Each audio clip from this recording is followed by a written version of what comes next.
Hi, and welcome to this episode of Big Y Local Love. We're Big Y's registered dietitians. I'm Andrea. I'm Carrie. And I'm Mike Whitehead, Big Y snack buyer. We're here in Westfield, Massachusetts at Whip City Jerky.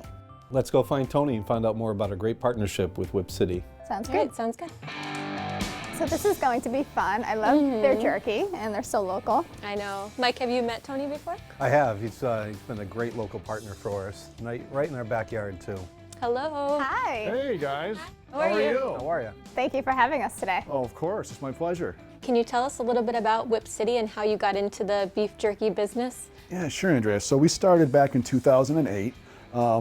Interestingly, we've always been right on Elm Street. We were across the street when we first started, and we were there for a few years, and then we came to the spot that we're in right now. And interestingly, some folks that have been here in Westfield for a lot longer than that will remember the very early beginnings of the product that was sold out of a liquor store that was actually next to a Big Y.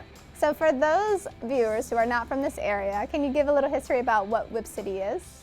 I'm surprised you're not aware of what that answer is, Carrie, but actually, if for folks that have lived here for quite some time or who might know their local history, Westfield is famous for making whips, and back in the day, made most of the whips in the United States. Wow. Yeah, I did not know that. So Tony, we've been partnering with Whip City better than 2 years now. I've been really looking forward to doing a local love out here in Westfield and really learning about the process and how the product's made. Yeah, thanks, Mike. Most folks are really surprised, someone the first time trying it, that it's so thin. And so to get a behind the scenes look is, it's fun to show that. All right, so can we get started? Sure, let's go.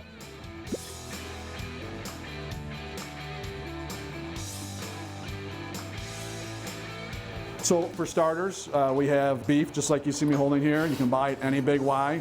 Anyone can walk in and get this. We typically get a top, bottom round flat. We buy a choice product typically as compared to a select, which is a lower grade of meat. We intentionally like the meat with more fat that's marbled all the way through it. It gives us a better end result. That crispness helps with that crispness to have the fat layered throughout the meat.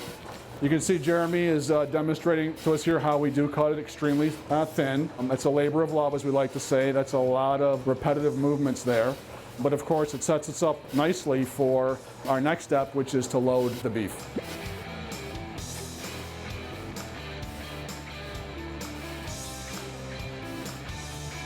So now that we've finished the slicing, now we're ready for the meat to be loaded. As you can see, we have really thin strips of meat, and the technique that we use is with a slight overlap. We'll see once this is done cooking, we'll be able to pull that entire sheet off as one piece, which makes it a lot more easy to handle when we move on to packaging it. Yeah, and you know, slicing it, you don't realize how translucent it is, but it really is super thin that you can see the surface under it. Yeah, you're absolutely right, Carrie, and a lot of folks will say that thinness gives it a real melt in your mouth quality. Yeah. So what are we dipping this in? Is it like a soy sauce marinade? You're absolutely right, Andrea. It is a soy sauce-based marinade, and that's really has more to do with function than flavor at this point. It does help add to the flavor, but at this point we really need, when the meat is in this raw state, we need the sodium that's in the soy to serve as a natural preservative for the product. It smells so good. It does, thank you, yes. Tony, is it the thin texture that really gives it that crispness versus the other beef jerkies on the market? The thinness helps with the texture of the product, and of course the thinness helps to create that little bit of a crisp, almost like a potato chip, and which of course is different than most other brands that you'll find on the market. For folks that will say, I don't like jerky, try this. It's a completely different experience. We promise you'll love it. So Tony, what's the next step in the process after this? So after this, Mike, the dehydrators will do the bulk of the work. They will both cook and dry the meat that we see right here, and then we'll be able to work with those nice single sheets I was telling you about, and then we will season and flavor the meat next.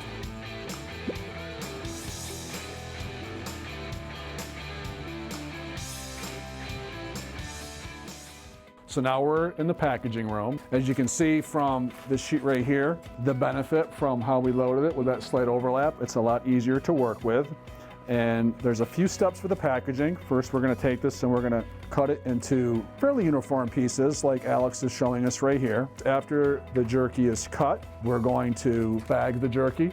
We're gonna weigh that bag, and then we will seal the bag. So you each have a couple of sheets in front of you. You have a pair of scissors. Go ahead and pick up a sheet. It must take a lot of practice to get it just right each time. You know, Mike, it really does. I think probably with many small businesses, it's a combination of trial and error and time, and you just keep working it until you get it right.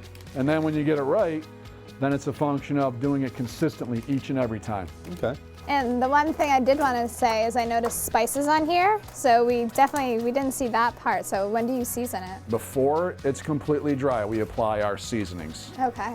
And then we just let it dry some more until what we've applied has completely dried, and now we're ready to cut.